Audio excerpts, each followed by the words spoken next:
Olá, povo santo lindo e abençoado do Senhor, graça e paz. Espero que todo mundo esteja muito bem. Quem não me conhece, chegou aqui agora. Meu nome é Maristela Coura. Toda semana eu subo aula nova aqui. E manda esse vídeo para o máximo de pessoas que você conseguir. Edifica a minha vida com a presença de vocês e sejam edificados com a palavra do Senhor, tá? São aulas rápidas e dinâmicas para um bom entendimento. Dá para você ficar ouvindo no ônibus, na sua atividade física e se alimentando do que há de melhor nessa terra, tá bom? Então, vamos lá. Hoje nós vamos falar 1 Crônicas, dos 18 ao 21. E aqui também continua falando sobre as coisas que Davi fez. Como eu falei na última aula, 1 Crônicas é muito da genealogia, né, dos homens e mulheres do Antigo Testamento e repete muitas histórias que já foram faladas até aqui, tá bom? Mas tem alguns pontos aqui em Crônicas bem legais que não tem, que eu não falei aqui ainda e que a gente vai falar, tá? Por exemplo, no 18, que conta diversas histórias de batalhas que Davi venceu. Diversas vitórias que Davi participou. Porque assim, Davi gostava muito de fazer aliança, mas Davi era um homem de guerra. Então, o negócio dele era pra frente da batalha e ganhar as guerras e conquistar lugares. Então, ele sempre teve isso, né, de homem de guerra. E aqui, no 21, o que aconteceu? Davi numera o povo e Deus o castiga. E eu vou ler aqui um pedaço com vocês. Disse assim: então Satanás se levantou contra Israel e incitou Davi a numerar Israel. Né? Ele não usou Davi.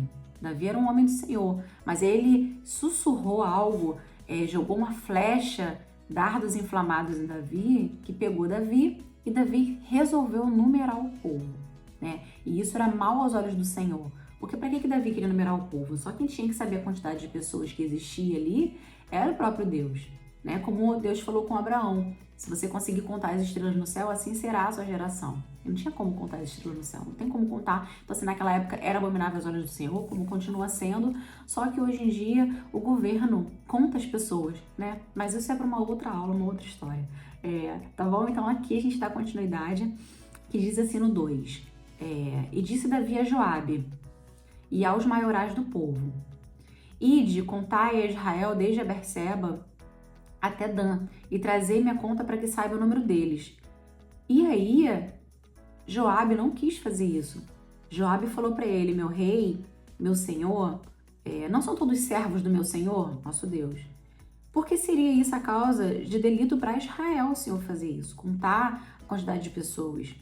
Mesmo assim, Davi sobressaiu sobre Joabe e ele foi lá contar realmente o povo. Só que isso era tão mal aos olhos de Joabe também, que o povo de Levi, de Benjamim, ele não contou, tá? Ele contou os outros lugares, mas o povo de Benjamim e de Levi ele não contou porque ele não estava conseguindo digerir aquilo que Davi estava querendo fazer. E aí, quando Joabe veio e deu a quantidade de pessoas que tinham, Davi se mancou que tinha feito uma coisa muito errada, abominável aos olhos do Senhor.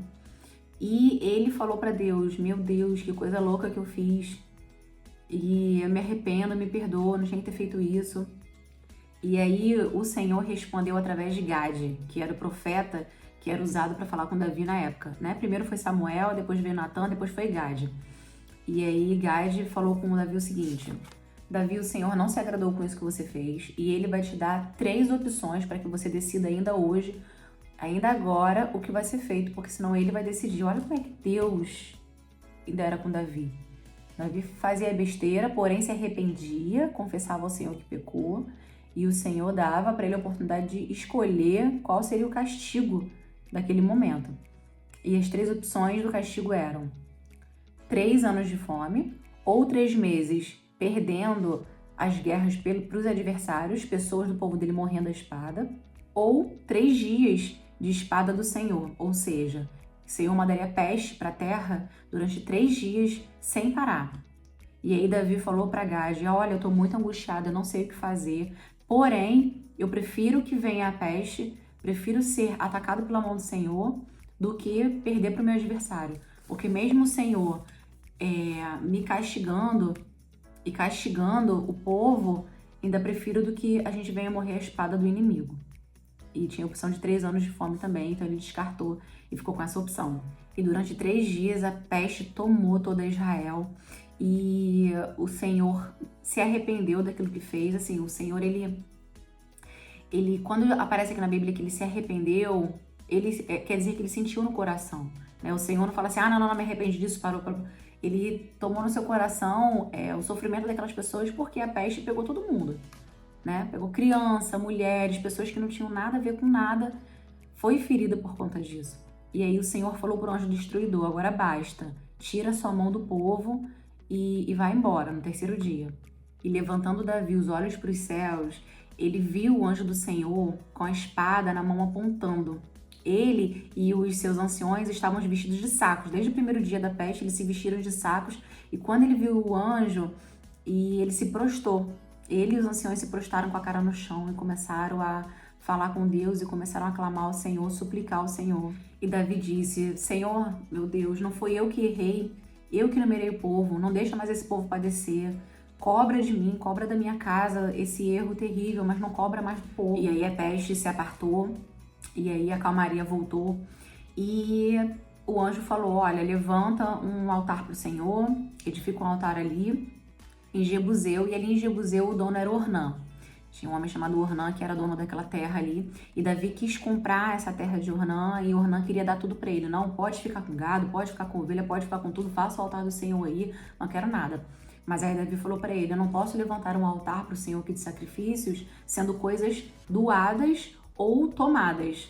As coisas de Deus são lícitas, as coisas de Deus são compradas, é tudo certo, eu não posso fazer isso. Aí, então ele vendeu assim baratinho para ele, só para ele pagar alguma coisa para poder ter aquela terra para ele ao levantar o altar do Senhor. E ali foi levantado o altar e começou ali os louvores, as adorações, holocaustos e sacrifícios pacíficos, e o Senhor respondeu ele como sinônimo de paz com fogo sobre o altar do holocausto. E aqui a gente acaba, 18 ao 21, a nossa aula de hoje, tá bom? E espero que vocês tenham entendido, tá? Sobre a questão aqui que foi colocada, sobre a misericórdia do Senhor, porque ele demora a se irar, ele tarda a se irar, mas quando o Senhor se ira, ele se ira de verdade. Então Davi teve essa consciência de que era melhor padecer na mão do Senhor, ter o castigo de Deus do que dos homens, sabe? Porque o Senhor, ele nos ama, ele, como um pai que nos ama, permite que coisas aconteçam para o nosso próprio bem, para que a gente venha a aprender com ele, tá? Porque é muito melhor a gente aprender. Eu falo isso para os meus filhos. Eu falo, crianças, olha, amados da mamãe, é melhor você chorar e ficar emburrado e obedecer dentro de casa do que isso acontecer lá fora. Porque as pessoas não vão ter dó de vocês, não vão ter piedade de vocês.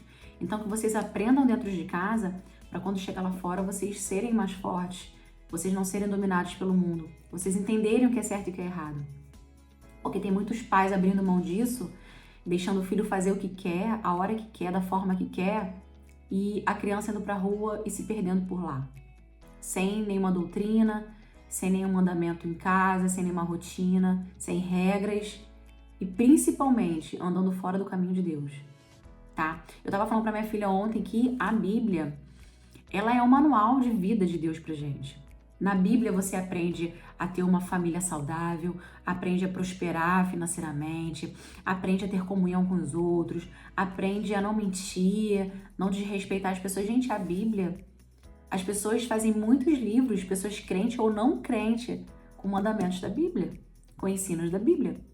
Então, se você segue o que Deus nos ensina, você vai bem nessa terra. E na vindoura também. Então, que você seja participante da palavra do Senhor, mas não só você falar da palavra de Deus, mas você ser o próprio evangelho, você ser a própria vida ambulante.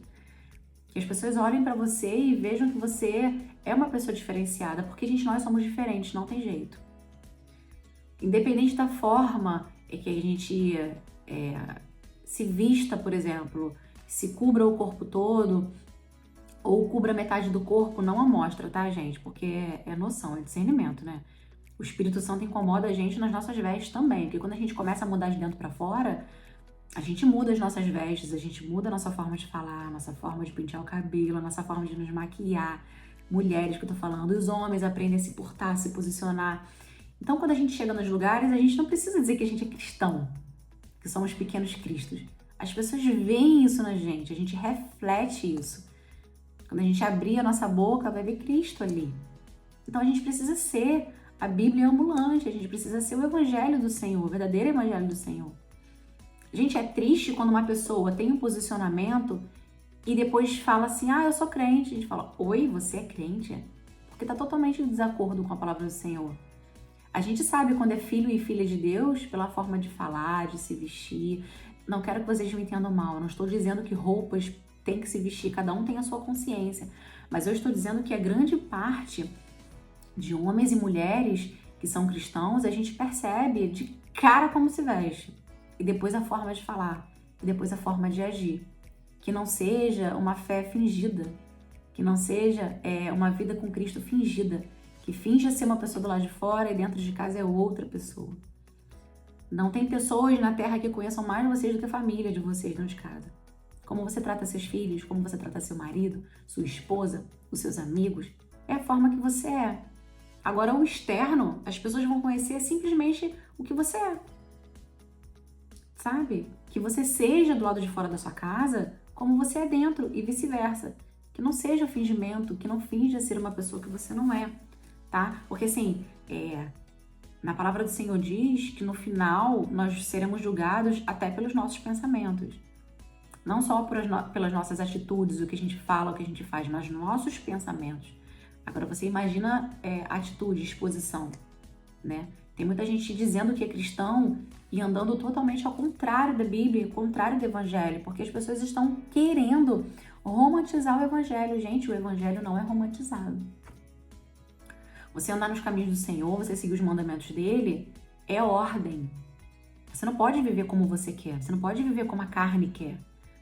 É ordem, sabe? Deus não é um Deus de desordem e que você faz o que você quer e bem tem na telha. Não, ele nos ensina a caminhar, a andar no caminho da verdade, da vida, da justiça dele, sabe? Se a gente for fazer tudo que a gente tem vontade de fazer e achar que é pouquinha coisa, é só um pouquinho, não, isso aqui não faz mal não, é só um pouquinho. Você tá descabelando a palavra do Senhor. E as pessoas pensam, nossa, ser cristão é assim, não quero não. Que é muito torpe, né? Você vê uma pessoa que fala que é crente e não é crente, cristão, na verdade, porque crente é aquele que frequenta a igreja, cristão é diferente. Você frequentar a igreja, você ir para a igreja é uma coisa, você ser cristão de Cristo é outra coisa. É outra parábola que eu falei aqui do joio e do trigo, né? Que dentro da casa de Deus tem muito joio e muito trigo, mas só quem vai separar o joio e o trigo é Deus. Não é você que vai julgar, não é você que vai apontar dedo, não é você que vai dizer o certo e o errado, não é você, meus irmãos. Meu irmão, minha irmã, é Deus que vai julgar, porque Ele é o fiel e verdadeiro juiz. Então, ficamos por aqui. Espero que vocês tenham entendido essa palavra de hoje, que tenha dado flecha no coração de vocês, com palavras do Senhor, que vocês renovem a fé de vocês diariamente, escutando e se alimentando de Deus, porque a gente é aquilo que a gente se alimenta. Eu não tô falando de comida, não. Tá bom? Graça e paz, um beijo grande e até a próxima aula.